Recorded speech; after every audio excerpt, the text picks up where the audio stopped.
Assalamualaikum warahmatullahi wabarakatuh. Alhamdulillahirabbil alamin wassalatu wassalamu ala asyrofil anbiya'i wal mursalin wa ala alihi washabihi ajmain amma ba'du. Pertama dan yang paling utama, mari kita panjatkan puji syukur kehadirat Allah Subhanahu wa taala yang telah memberikan nikmat dan kesempatannya sehingga kita bisa berkumpul di Zoom yang penuh berkah ini. Selamat malam Bapak Syahril dan teman-teman sekalian yang berbahagia. Kami dari kelompok 1 akan menjelaskan materi mengenai sejarah, kandungan pokok, dan metode-metode dalam memahami Al-Quran.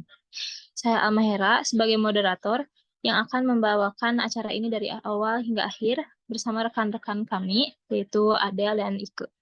Sebelum kita mulai presentasi ini, mari kita ucapkan basmalah bersama-sama. Bismillahirrahmanirrahim. Baik, terima kasih. Yang akan kami bahas hari ini diantaranya mengenai sejarah Al-Quran, kandungan pokok Al-Quran, dan metode memahami Al-Quran.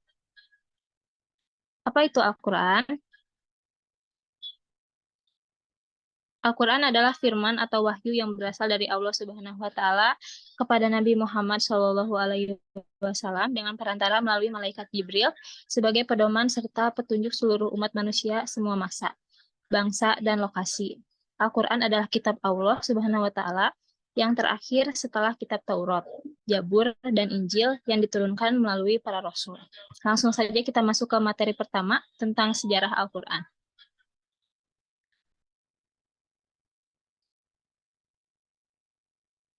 Mengenai sejarah Al-Quran, Allah Subhanahu wa taala menurunkan Al-Quran dengan perantaraan malaikat Jibril sebagai pengantar wahyu yang disampaikan kepada Nabi Muhammad SAW di Gua Hiro pada tanggal 17 Ramadan ketika Nabi Muhammad berusia 41 tahun, yaitu surat Al-Alaq ayat 1 sampai ayat 5. Sedangkan terakhir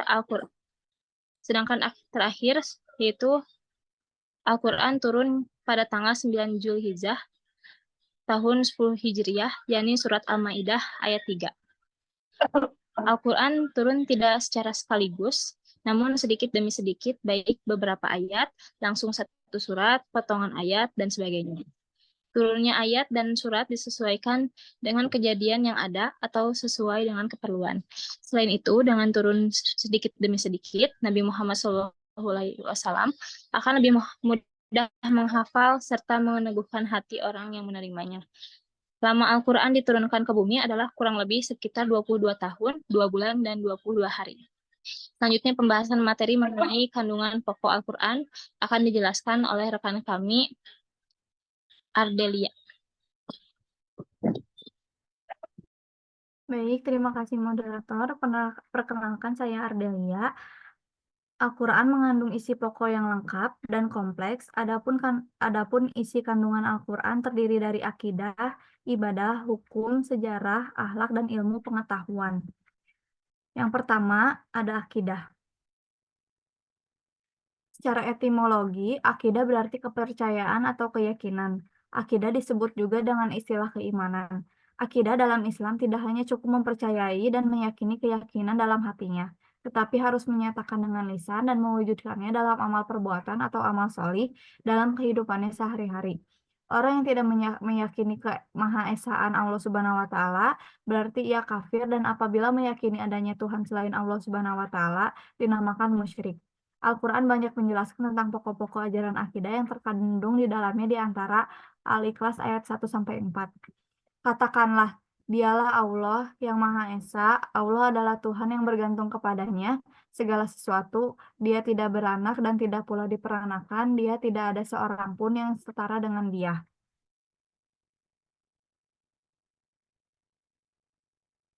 Yang kedua ada ibadah. Yang dimaksud ibadah adalah menyembah atau mengabdi sepenuhnya kepada Allah Subhanahu wa taala dengan tunduk, taat, dan patuh kepadanya.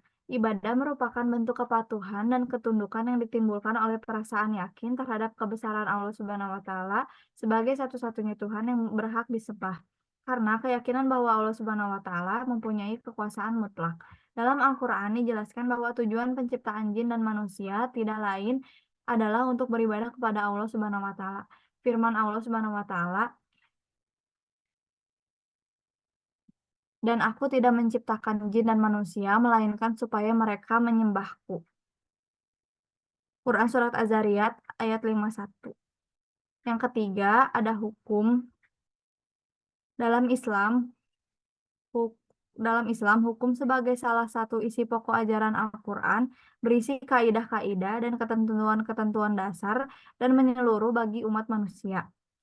Tujuannya adalah untuk memberikan pedoman kepada umat manusia agar kehidupannya adil, aman, tentram, teratur, sejahtera, bahagia, dan selamat di dunia maupun di akhirat kelak. Beberapa ayat-ayat Al-Quran yang berisi ketentuan hukum antara lain adalah: Wahai orang-orang yang beriman, sesungguhnya minuman keras, berjudi, berhala, dan mengundi nasib dengan anak panah adalah perbuatan keji dan termasuk perbuatan setan. Maka jauhilah perbuatan-perbuatan itu agar kamu beruntung. Quran Surat Al-Maidah ayat 90. Yang keempat, ada sejarah atau kisah umat masa lalu. Sejarah atau kisah-kisah umat terdahulu bukan hanya sekedar cerita atau dongeng semata, tetapi dimaksudkan untuk menjadi ibrah atau pelajaran bagi umat muslim.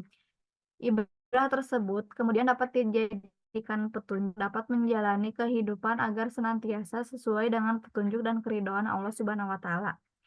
Sungguh, pada kisah-kisah mereka itu terdapat pengajaran bagi orang yang mempunyai akal.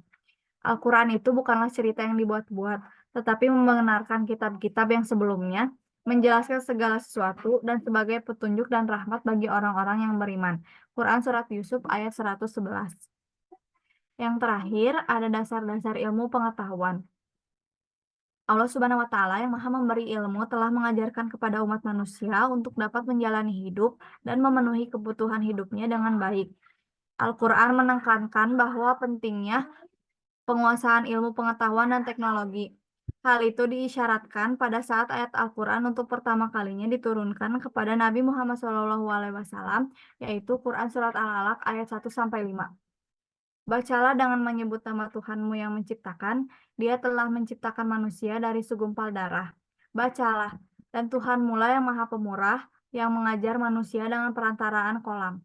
Dia mengajarkan kepada manusia apa yang tidak diketahuinya. Quran Surat Al-Alaq ayat 1-5. Baik, terima kasih. Dilanjutkan pembahasan materi mengenai metode-metode memahami Al-Quran oleh rekan kami, Ike. Baik, terima kasih moderator. Perkenalkan saya Ike. Metode memahami Al-Quran ada 4, yaitu metode Ijmali, Tahlili, Karin, dan Maudu'i.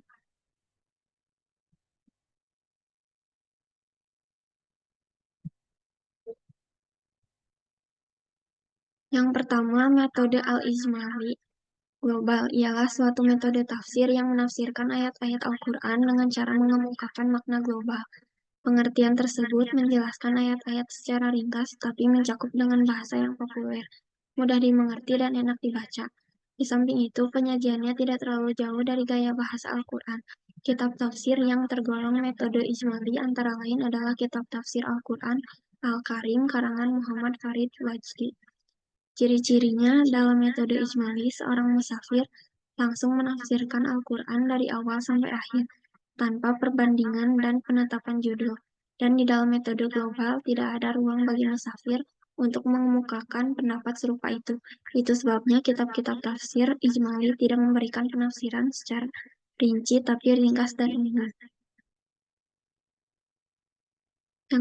Yang kedua, metode tahlili, analisis, ialah menafsirkan ayat-ayat Al-Quran dengan memaparkan segala aspek yang terkandung di dalam ayat-ayat yang ditafsirkan itu, serta menerangkan makna-makna yang tercakup di dalamnya, sesuai dengan keahlian dan kecenderungan musafir yang menafsirkan ayat-ayat tersebut.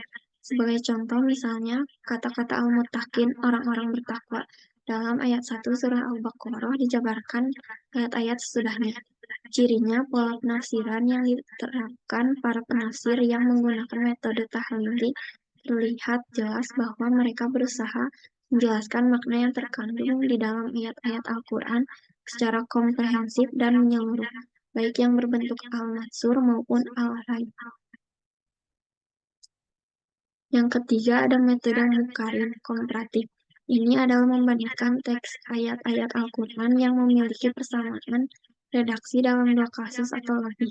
membandingkan ayat Al-Quran dengan hadis Nabi SAW, dengan membandingkan berbagai pendapat ulama tafsir dalam menafsirkan Al-Quran.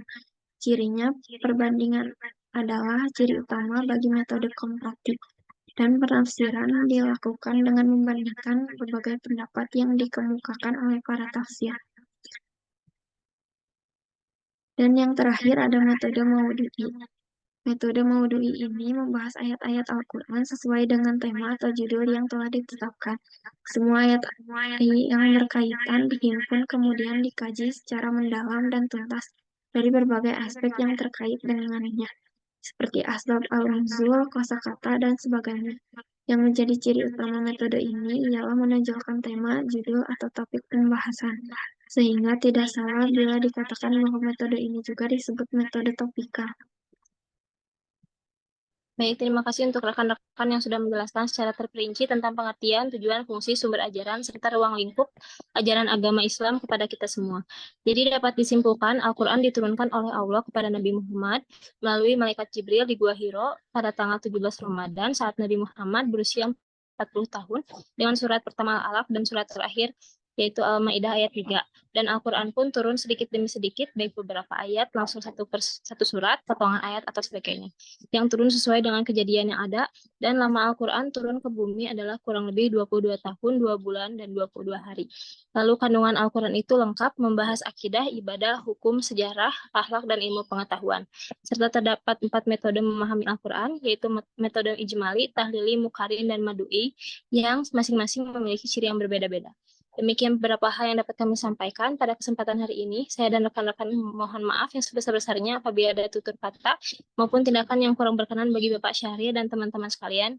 Dengan ini, presentasi hari ini saya tutup. Tidak lupa kita ucapkan Alhamdulillah. Alhamdulillahirabbil alamin. Terima kasih atas kehadirannya dalam link Zoom ini. Wassalamualaikum warahmatullahi wabarakatuh. Waalaikumsalam warahmatullahi wabarakatuh.